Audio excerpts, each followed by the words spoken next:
Shalom, I'm Rabbi Michael Panitz. I'm the Rabbi of Temple Israel, and at this time I'm speaking to you from the chapel, not the main sanctuary, but the chapel of our congregation in Norfolk, Virginia.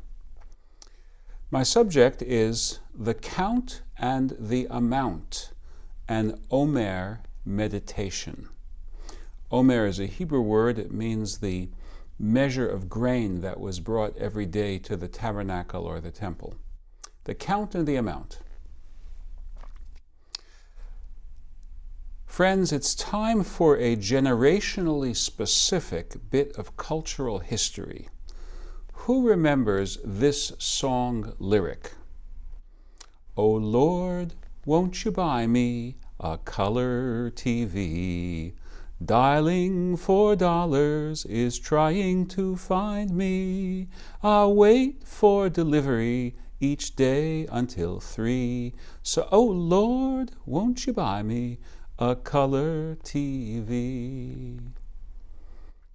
As I suspect some of you know, this is the second stanza of the song Mercedes-Benz, the final cut on Pearl, the last album released by Janis Joplin, 1970.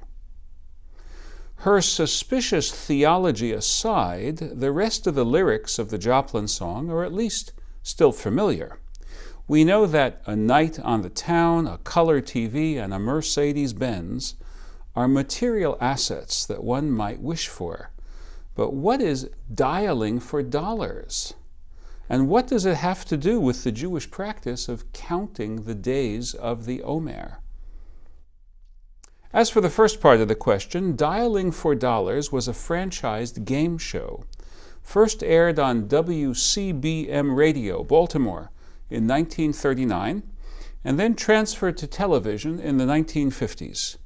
It had a respectable run on many local TV stations for about 2 decades, up through the 1970s. In the game, the host, a local television personality, would telephone a contestant at random.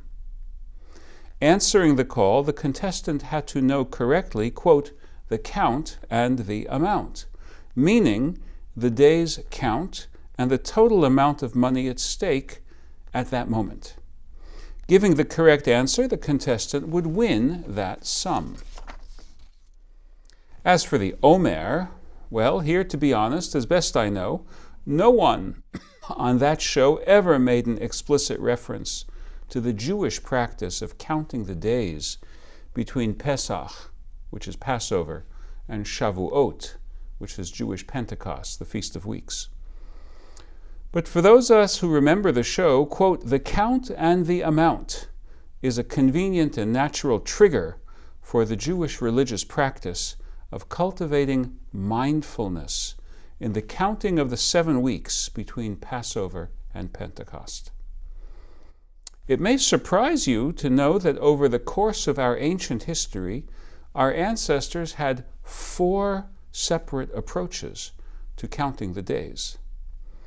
In one of those approaches, the Festival of Weeks, Shavuot, Pentecost, was celebrated on the Sunday, 7 weeks and 1 day after the Shabbat, the Saturday, of Passover. Since Passover can begin on several days of the week, the date of Shavuot was therefore variable. In a second approach, Shavuot was the Sunday 7 weeks after the conclusion of Passover, and again its date was variable. In the third approach, Shavuot was always the 50th day after the end of Passover, or the 12th day of Sivan, whatever day of the week it was. In the fourth approach, Shavuot was always the 50th day after the first day of Passover, which is the 6th of Sivan. The first approach was adopted in the religious calendar of Karaite Jews. This was a sect of Jews emerging in the 8th and 9th centuries who resisted the growing authority of rabbinic Judaism. There are still a few Karaite Jews today, but they were a major force in Middle Eastern Jewish society in the Middle Ages. The second approach likewise still has a few adherents today. The Samaritans observed the Shavuot holiday on the Sunday coming 7 weeks after the conclusion of Passover. Earlier Jewish groups who observed Shavuot at that time include the Essenes and the Sadducees. The third approach, in which Shavuot always falls on the 12th day of Sivan, is the religious practice of the Beta Yisrael, House of Israel, which means the Jewish community of Ethiopia. It would be interesting to see if they maintain that now that almost all of the members of their community have emigrated to the state of Israel, where the Orthodox religious establishment mandates a different calendar. A contemporary rabbi from the Beta Yisrael, Sharon Shalom, writes about his community's custom. And he says, "When I asked one of the priests what the reason for this is, he answered me, 'It is a tradition from our ancestors, and this is how we have practiced for generations.' It seems likely that the pushing off the counting was done so as not to mix the mitzvah of Pesach with the mitzvah of counting the Omer. Therefore, only when the celebration of Pesach is completely finished is it possible to start this new mitzvah." The fourth approach is the one that rabbinic Jews have practiced for the past 2,000 years. The ancient authors Philo and Josephus attested to that calendar in their day, and it was the approach of the Pharisees as well. In this system, Shavuot is the 50th day, counting from the second day of Passover, and therefore the Feast of Weeks always falls on the 6th day of Sivan, whatever day of the week it happens to be.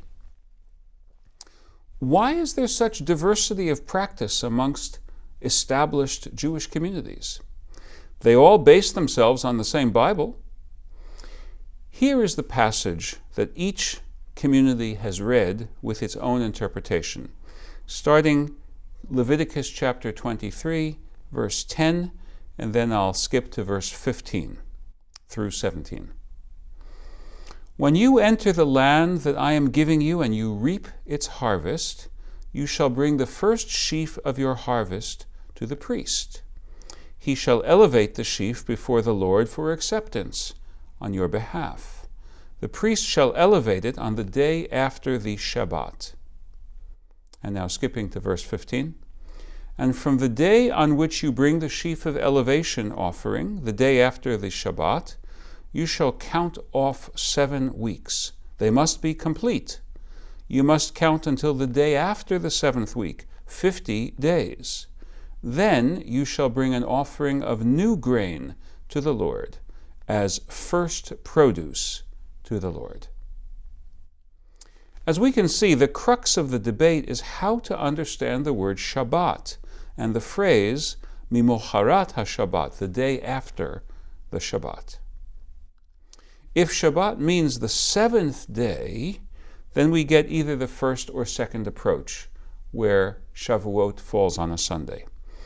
If the word Shabbat in this instance means holiday, then we get the third or fourth approach. It is time to draw some lessons from this excursion into the diversity of Jewish religious practice. I would like to offer 2 lessons.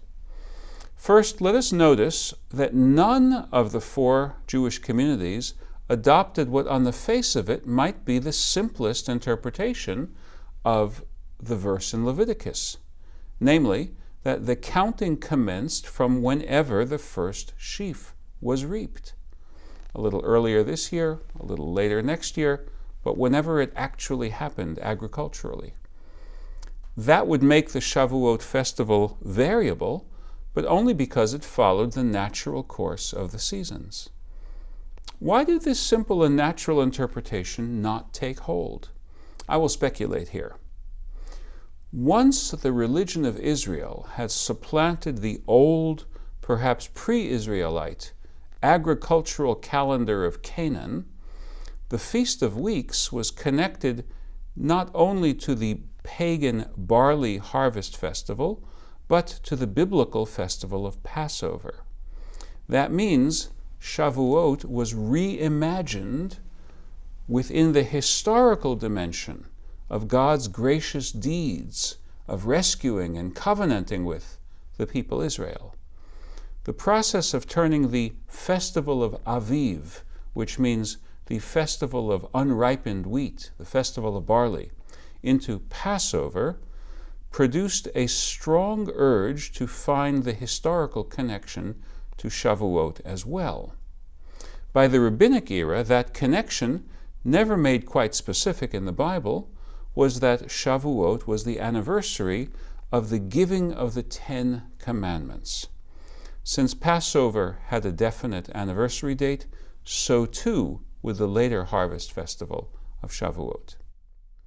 The first lesson, therefore, is that Judaism sanctifies history. Now, history has much that is ugly and unholy in the extreme. To sanctify history, therefore, means that we have to be agents to make the record of human experience ever better. We need to do our best to bring about a future in which people will shake their heads in disbelief at how people allowed themselves to be so evil in our own day. The second lesson is that diversity does not automatically mean that one faith community is right and that the others are wrong. We rabbinic Jews follow the fourth approach of the four that I outlined, and I'm content to abide by that. But I wish that we could get to the point where we did not need to attack or delegitimize others who reach their own conclusions. Would it not be far more humane to let people's record of ethical behavior, not their conclusions regarding purely ceremonial matters, be the basis for judging? Perhaps that will one day be understood as a consequence of the basic commandment that the Bible gave us in last week's scriptural portion, Leviticus 19, verse 16. You shall not take vengeance or bear a grudge against members of your people, v'ahavta l'reacha kamocha, but love your neighbor as yourself. A good place to come to rest. After you have finished dialing for dollars, after you have counted the Omer, love your neighbor as yourself. Amen.